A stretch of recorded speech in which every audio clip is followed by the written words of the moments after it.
génnee frein ba pare. loolu kay sénégalais comprendre na ko. sax mënul am njëriñ tant que. voilà donc voilà le problème maintenant ici qu'est-ce qui se passe. waaw rapidement. qu'est-ce qui se passe état du Sénégal moo décidé ni ñun suñu champ gazier de Yaakaar Teranga te moo ëpp le champ gazier de Grande Tortue. ñun dañ koy jël utiliser ko pour de l'énergie domestique. mooy gaz to power bi Jules doon wax. l'orientation. voilà loolu moo nekkoon orientation nguuru ñoom maître Waar bañ fi nekkee ñu d'accord ci ak.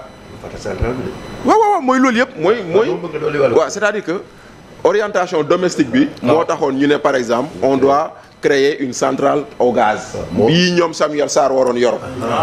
voilà moo waraloon tey jii nii moo waraloon tey jii nii boo demee Petrosen. Fari Ndaw doon fa liggéey ci dossier boo xam ne c'était pour créer une usine de production d'urée parce que en Afrique y a pas. Et pour faire de l'urée c'est simple il faut prendre le gaz plus de l'ammoniac. C'est tout. Gaz ak ammoniac mooy defar urée. Tu as le gaz. Tu crées ça et puis tu as une usine de production qui peut servir toute l'Afrique loolu moo nekkoon l'objectif. Maintenant orientation boobu BP d'accord ci. retiré wu na. voilà dem na expliquer lu tax BP d'accord ci parce que BP dafa bëgg moom prix dafa privé. non dafa privé voilà. l'exportation moom laa rappelé sànq. exactement GNL la privilégié parce que GNL.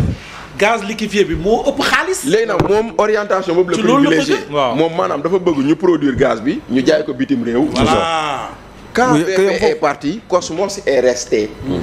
Maintenant quand BP est parti. les parts de BP yu fi nekkoon dañ ko jël jox ko Petrosen moo taxoon sànq ma lay wax naan. BP 34% la am. mooy maanaam dañ ko séddoo quoi ñoo Cosmos. voilà léegi nag mais voilà léegi nag maintenant juin 28 bu amoon Cosmos BP ak. Petrosen. dañoo séddoo léegi fu mu toll nii. mu des nag beneen Cosmos desoon fi moom ak. Petrosen voilà léegi nag Cosmos waroon dem uti beneen partenaire buy nangu. orientation état du Sénégal. voilà c'est ça. parce que apparemment foofu noonu j'apprécie la continuité bu. mooy maanaam orientation bu fi ñoom Djibril War bàyyi woon mooy maanaam prendre le gaz pour produire de l'énergie domestique. nguur gi fi ñëw daf ko maintenir. moi c'est ce que j'ai compris. tout à fait voilà donc aujourd'hui voilà ñu ko doon liggéey. léegi maintenant il arrive que aujourd'hui Cosmos ba mu toogee di gis ni moom il est en train de perdre de l'argent te amagul partenaire bu nangu. voilà option stratégique bi Sénégal jël Cosmos ne man maa ngi dem. c'est ça te wax ko yombalal. waaw dafa bëggoon dem xamul lu muy demee. waaw nga yombalal ko. voilà mu ne alhamdulilah mu ne leen maa ngi dem. te maa ngi dem wax na ko depuis novembre 2024. xam nga 2025. voilà novembre 2025 Cosmos nee nañu maa ngi dem. parce que contrat bii ñu yor nii day jeex juillet 2026. contrat bu jeex la kon. waaw contrat bu jeex la kon amul lu ñu fi nangu. amul lu ñu fi nangu voilà c'est très bien ça c'est alors rek laa bëggoon a xam. voilà léegi maintenant bu loolu jàllee xam nga man maître War kii xam nañ j'aime bien Charles Pasqua. non j'aime trop Charles Pasqua. Il disait. Parce qu'il a une formule célèbre. Il disait. Que je retrouve dans ce qui se passe nii. Il disait. Il dit quand on est emmerdé dans une affaire. Il faut créer une affaire dans l'affaire pour que tout le monde s'y perde. C'est quelle affaire maintenant ici c'est pas une affaire c'est 3 affaires. Quelle société? C'est 3 affaires dans laquelle quelqu'un est emmerdé et il trouve le moyen de nous montrer que voilà il faut regarder ailleurs. La première affaire wax nañ ko on en a débattu. Macky Sall à l'ONU. Et ma jox leen ci benn précision.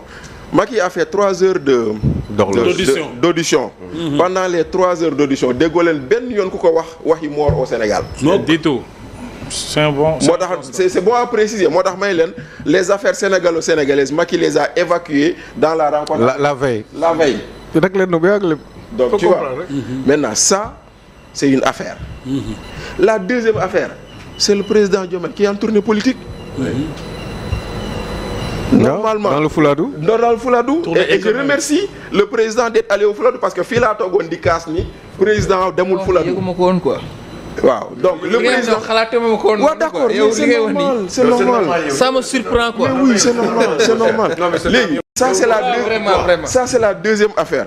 Maintenant la troisième affaire. C'est l'affaire Rafet Neex qui est revenue sur le devant de la scène. Lu Rafet Neex. Mais traduisez Rafet Neex en anglais. jeex na. mooy coupe-feu bi ñu doon wax. Voilà Sweet Beauté. maintenant boobu noonu quoi. c'est l'affaire Rafet Neex qui revient au devant de la scène là luñ ciy wax loolu on n'aimerait pas que ça continue. On n'aimerait pas que ça continue parce que tey jii les gens doivent s'interroger kan mooy Alhamdou Ndiaye. C'est pas demain la fin de non loolu bokk ci émission bi quand même li ngay wax. kan mooy Alhamdou Ndiaye. Koko. Les gens doivent s'intéresser tey jii nii si l'affaire qui revient non l'affaire qui revient sur le devant de la scène. day analyser il analyse. Voilà l'affaire qui revient au devant de la scène. Oui. Au moins ceux qui avaient dit Madiambal day fen nañ ko baalu parce que Madiambal a été le premier à dire virement 35 millions sur un compte.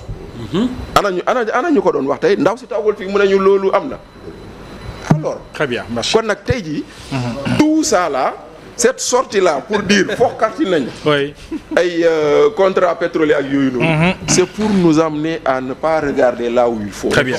Merci Bachir. Alors il faut la suite. Oui, il faut rappeler. Vous êtes optimiste que Petrosen va régler. Grand. Va pouvoir s'en sortir. loolu dina ci ñëw. may ma tontu ko. Waaw. Grand. C'est-à-dire xam nga je ne peux pas être optimiste je vais vous dire pourquoi. Le 24 et le 22 au 23 avril. Il se trouvait à Paris le forum sur les énergies en Afrique. Comme ñun nag on est un gouvernement de Walakana jàpp nañ ni voyager c'est perdre de l'argent. On a supprimé c'est non essentiel. C'est non essentiel. On a raté un forum essentiel où un Petrosen aurait pu aller pour exposer les potentialités du Sénégal pour que ñu mën a am un partenaire possible. Mais on peut avoir d'autres forums quand même. C'est pas le seul forum. Mais grand xam nga nag da nga ma poser une question. maa ngi lay tontu et tu vas me couper du neex. D'accord. dama ne fa ñu waroon dem wuti ay partenaires ñun suñu premier ministre nee na ñun ay Walakaana lañ c'est pas essentiel nañ toog mais c'est quoi mettre waar un billet d'avion plus 3 nuitées d'hôtel maximum pour le ministre et son gangor ça fait pas 10 millions et des 10 millions qui peuvent nous rapporter 3 000 ou 6 000 milliards. Très bien, c'est clair. Donc tey jii nii. man je ne peux pas être optimiste. que ñii nii dina fi man damay ragal ni mandat bi dina jeex. et on va encore. Très bien, Bachir. Yaakaar Teranga Alors, que Yaakaar Teranga kenn du ko laal. Bon, yàlla baax na. Maintenant, il faut qu'on avance, Rijal. Il y a la société civile qui commence à en parler. Alors, on aura beau récupérer des blocs gaziers ou pétroliers si la gestion des revenus issus de l'exploitation des hydrocarbures n'est pas transparente. Cela ne sert à rien. Donc ça, c'est Babacar Ba, Forum du Justiciable. moom moo ci voilà il a raison moom moo ci àddu ñu ngi koy nuyu bu baax a baax alors Bachir plutôt Omar sur la question waaw. problème mu retombé. waaw retombé. mais remercier le ministre de l'énergie l'ancien ministre de l'énergie. Oui. Antoine Diome. Talibé Serigne Saliou. loolu moom kenn du ko waxatoo.